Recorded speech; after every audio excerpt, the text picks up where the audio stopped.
Belshazzar, the king, made a great feast to 1,000 of his lords and drank wine before the 1,000. The first verse of Daniel 5 says 3 things happened. What we need to do is make sense of them. First, there was a great feast.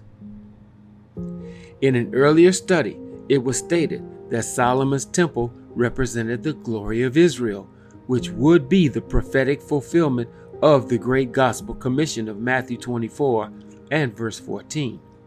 That said, we would do well to understand what the golden vessels of the temple represented, because they're important. They are tied to the great feast. The Bible says all of King Solomon's drinking vessels were made of gold. None were of silver. It was nothing accounted of in the days of Solomon. The point here is simply that in ancient times, silver was the standard currency that most people used because gold was a rare commodity. Gold could not be a standard currency unless there was enough of it to go around. Solomon's kingdom was the exception in this regard because it was exactly the opposite. Solomon's kingdom had an abundance of both silver and gold. Solomon's kingdom did have a gold standard, which made the value of silver significantly lower because it was much less in demand. The sacred vessels that Nebuchadnezzar took from Solomon's temple were therefore considered to be extremely valuable for another reason that King Nebuchadnezzar may not have been aware of. The Bible says, Judah and Israel were many, as the sand which is by the sea in multitude, eating and drinking and making merry. For Solomon had dominion over all the region on this side the river, and he had peace on all sides round about him, and Judah and Israel dwelt safely. We understand that God used the kingdom of Babylon to punish the nation of Israel for being disobedient. But in a redemptive sense, the nation of Israel and its temple once took on an entirely different significance. As this passage from 1 Kings 4 says, Solomon reigned over all of the territories that God had promised to Abraham. In that historically prophetic context, both Solomon and the temple represented a promise that has been overlooked. It was God's promise to Abraham that his children would be as the stars of heaven and as the sand on the seashore in number.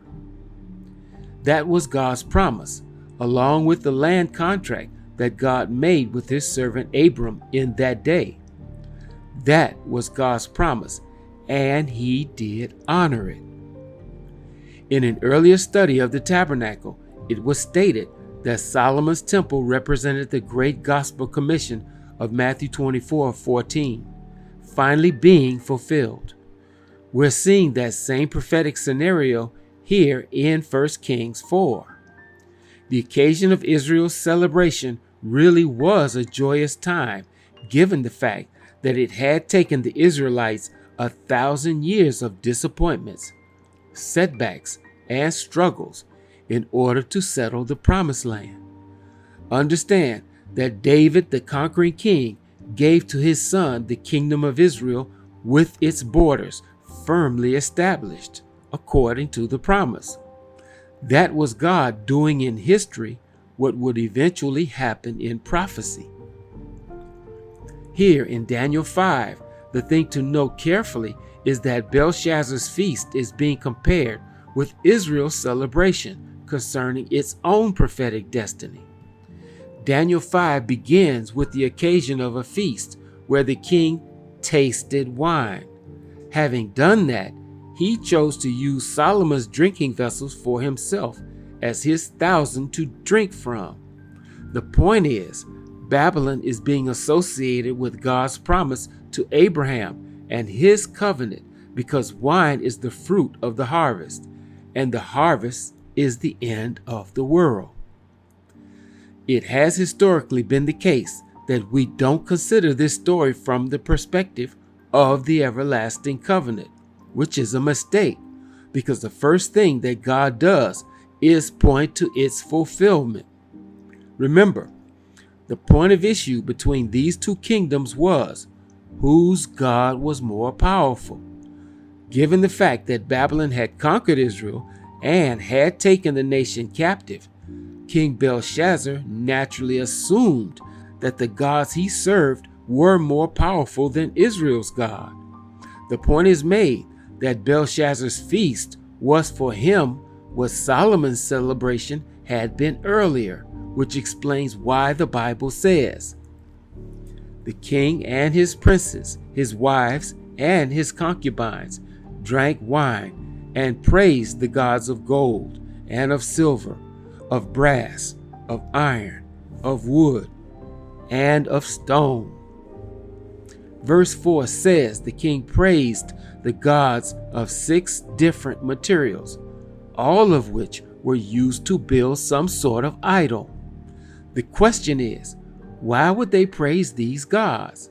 And what was Belshazzar so thankful for?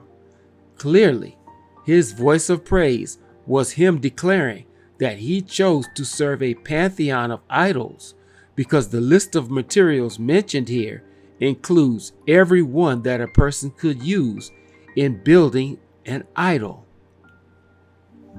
And the Lord said, "Thou shalt have no other gods before me.